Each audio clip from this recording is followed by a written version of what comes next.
Hello, Algebra 1. This is the last section from Chapter 7, and we have a test coming up on Friday.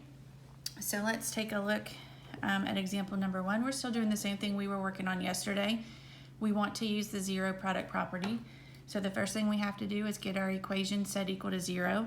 So for us, for example 1, that means that I need to move the 15h from the right side over to the left side, and I'm going to do that by subtracting it over. And none of those terms on the left are alike, so I'm going to write them in descending order. So I have h cubed plus 2h squared minus 15h equals 0.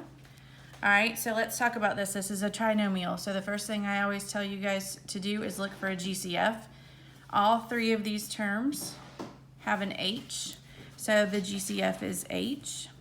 So we're going to divide that out and use the distributive property. So the first term we have h cubed, but when we divide one of those h's out, we're left with h squared. The middle term we have 2h squared, but when we divide one of those h's out, we're left with 2h.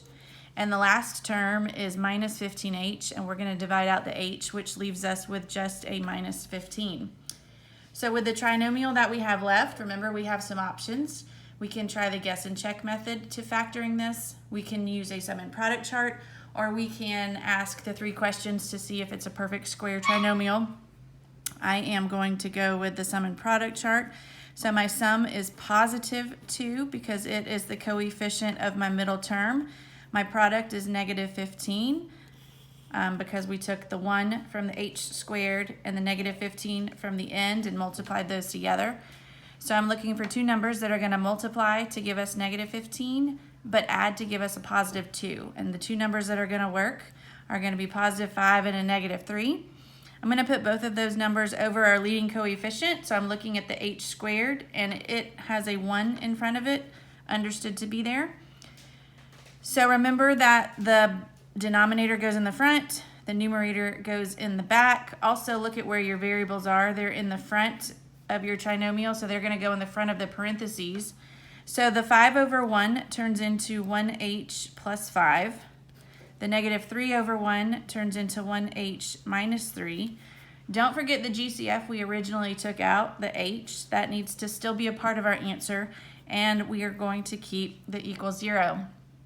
So here's where we're going to use what we learned in yesterday's lesson, the zero product property, which just says that we're going to take each factor and set them equal to 0. But in this problem, this is different from yesterday in that we have 3 factors. This is a factor, this is a factor, and this is a factor, because remember, a factor means what are you multiplying together, and we're multiplying those 3 things together. So I'm going to set the h equal to 0, which is good because it's already done.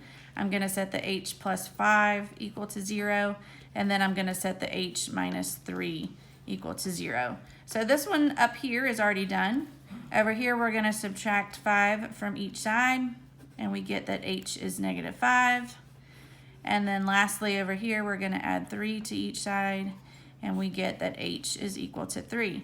Now notice how many solutions we have. Yesterday we had 2 solutions, but in all of our equations, we had a variable that was raised to the 2nd power. For this problem, our highest exponent is a 3. We have a variable raised to the 3rd power, and so that means that it is possible to have 3 different answers, which we do.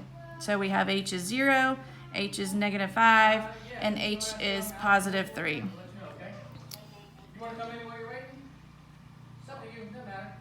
I will pause this video.